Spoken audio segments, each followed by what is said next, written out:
Hello and welcome to another wilderness tamed video. Do you remember these chaps?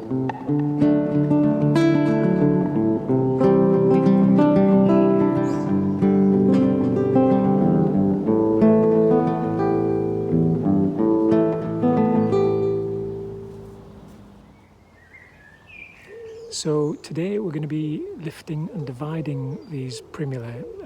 They've gone over now, they've finished flowering, so it's a good time to separate them out and multiply them and get extra plants so you can spread them around the garden for free. So here they are, nice big leafy clumps. So what I'm going to do, and this harks back to the second garden lesson video, well actually no, the first one, which is all about balance.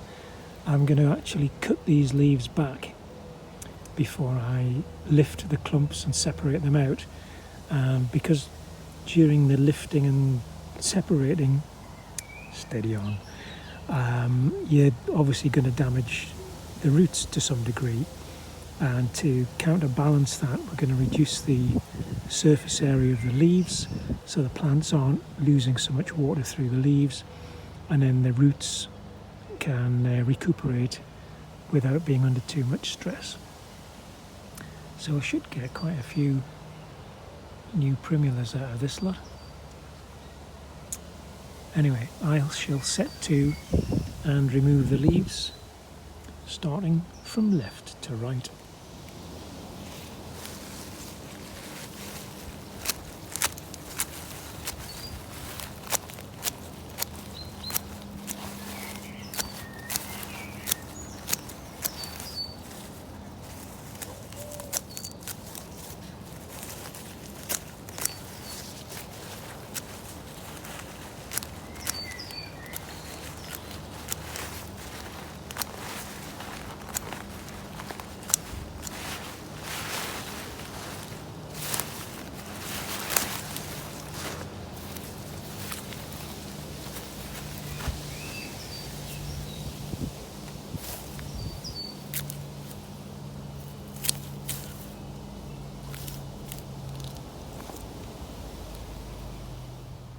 So that's the first clump with the foliage removed, and I don't know, I can count maybe 6 different crowns in there.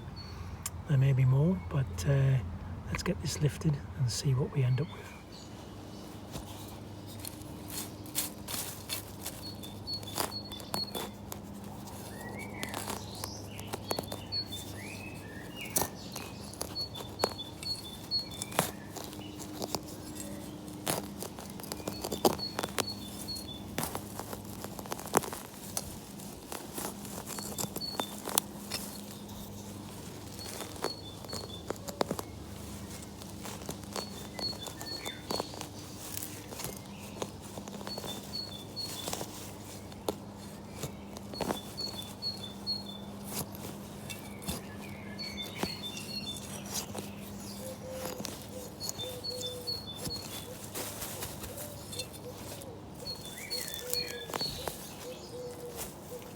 And there you have it. Good dense clump of roots. So that's it lifted out. As you can see, lots of crowns in there, so we just got to sort of prise that apart, dig that out, and hopefully not reduce the root mass too much. But as I say, in doing this, we've compensated for all the damage we're going to do to the roots. I've also kept in some of the ex-flower heads, because they'll be starting to set seed if they haven't already. And obviously we want to keep, you know, a future generation as well. Okay, let's start splitting.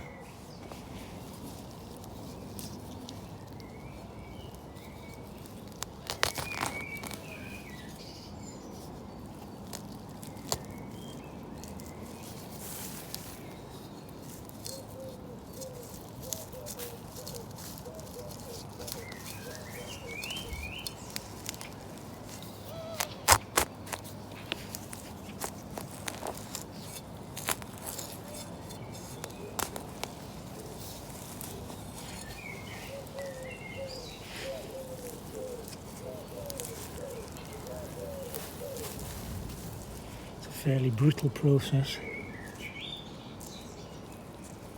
Oh, there's a lot more can happen here. I get that prized apart there, split down there.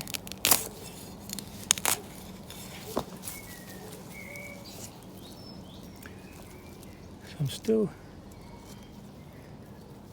retaining a fair amount of root, which, although it's been cut in places, you can see those cut ends there, that's enough root to cope with that amount of leaf surface area.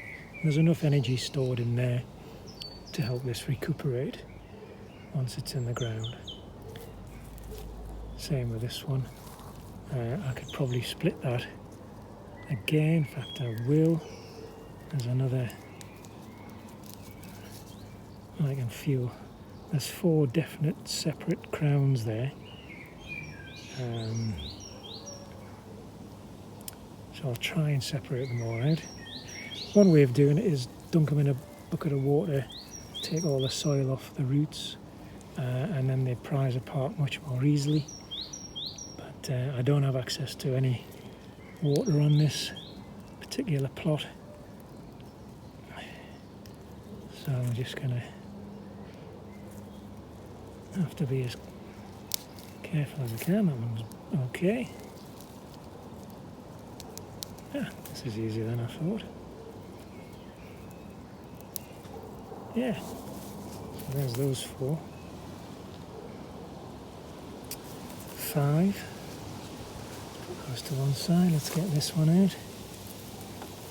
I'll have to get the trowel into this again.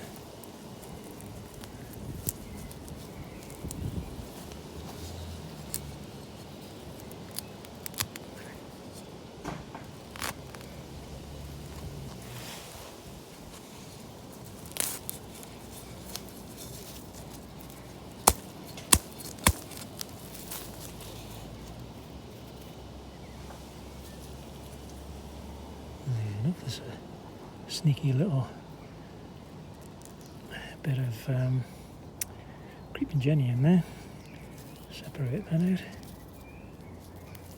Again, yeah, plenty of roots. These are possible to do this by hand with these, which might result in a little less root chopping. And that's a pretty dense crown there. I don't think I'll attempt to separate that out. You can see though, hopefully, that there are maybe 3, 4 or 5 crowns in there, but I think that as a decent plant is going to be enough. And then that will come apart, that will come apart,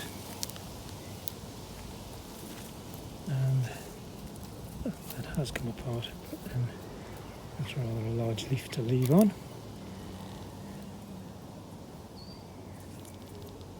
So not a lot of root on there.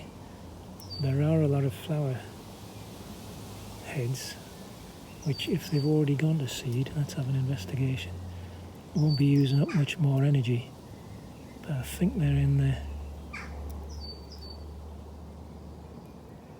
Yeah, there's still seeds to come out there.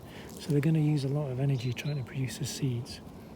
So we may have to sacrifice those, because I don't think there's enough root on there to get those going.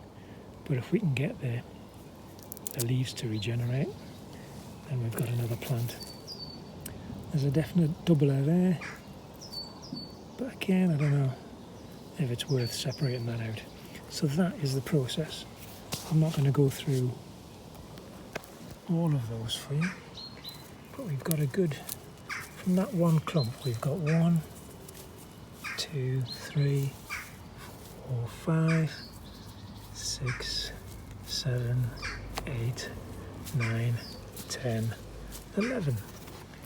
So 11 plants from one decent sized clump, and as I say, I've got all those to go through yet. So we're certainly going to get our money's worth from the initial plug plants we bought 2 years ago now, which were smaller than this. So yeah, well worth doing. And of course this process can be applied to a lot of herbaceous perennials. So yeah, knock your socks off, get out there, get grubby, and multiply your plants. Because reasons. Now, why do we want to do this? Because we don't want this in a garden. We don't want bare soil. Why do we not want bare soil? Because bare soil fills up with weeds. So if we plant it up densely, like this, we won't have any weeds coming through. And that is your ultimate aim when establishing a garden border. Thanks for watching. See you in the next one.